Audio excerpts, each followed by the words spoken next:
Tell me a little bit, obviously we introed talking about sales. So I hope Sure. that anybody is like, who's thinking like, yeah, I need consistency in my pipeline.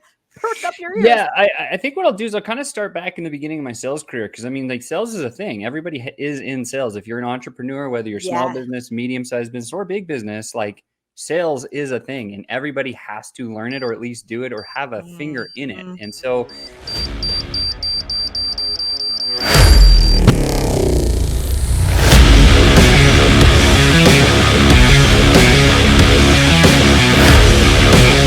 first and foremost, just knowing that you have to get into that place. I think we could go all the way back to the beginning of our childhoods when our parents are saying, hey, don't talk to strangers. When you remember that, Wanda, your parents were like, Yeah. don't talk to strangers. And then what happens is as we grow up and we move into business, we move into entrepreneurship, guess what we have to do?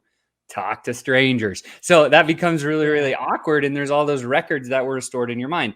Regardless of that, let me share my story real quick. So 21 years ago, I came out of college and I only had one question on my mind. And that question was like, hey, how do I make a boatload of cash? That's what I wanted to do.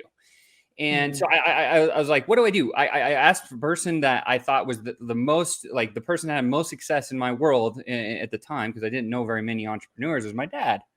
So I was like, Dad, I want to make a boatload of money. How do I do it? And he goes, well, you got a choice. I was like, what is this choice? He goes, well, number one, are you a CEO?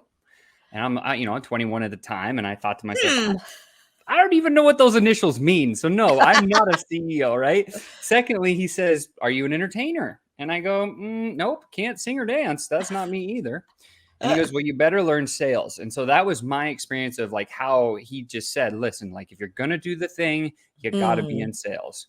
And so I said, okay, great. So then I started going to these career fairs and I landed myself as a job as a manufacturer's rep. So I was selling commodities. For example, like the iPhone case, I would sell the actual case, the electronic circuit board inside, maybe the wire assemblies and all that stuff, the commodity size stuff that would be put into wherever, right? And then manufactured and sold.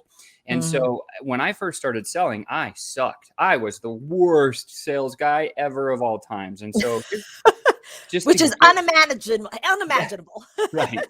Well, but it should give you hope as you're listening to this because repetition makes permanent. That's why I say, practice makes perfect, repetition makes permanent.